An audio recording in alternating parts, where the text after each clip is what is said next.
بسم اللہ الرحمن الرحیم.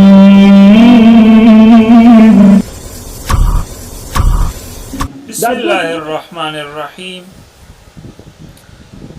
ایک اعتراض ہوتا ہے کہ مسلمان احرام کی حالت میں صرف بیسلی 2 چادروں پر کفایت کیوں کرتے ہیں؟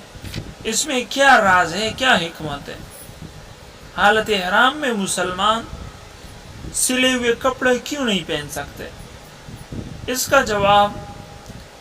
سنی عالم حکیم الامت اشرف علی تھانوی رحمۃ اللہ علیہ نے دیا ہے کہ ظاہر بات ہے حج کے موقع پر امراء یعنی امیر لوگ بھی آئیں گے، اور ہو سکتا ہے ان کے ساتھ ان کے نوکر چاکر جو کہ نسبتاً غریب ہوتے ہیں وہ بھی آئے، اور یہ بھی ہو سکتا ہے کہ ایسے مسلمان جو کہ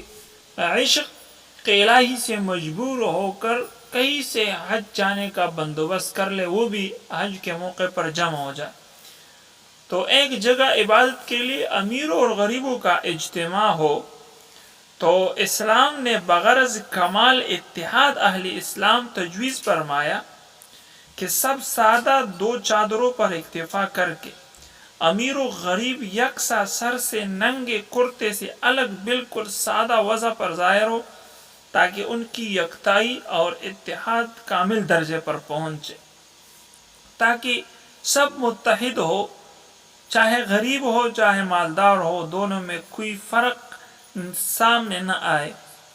احرام ایک ہی طرح کا ہوتا ہے،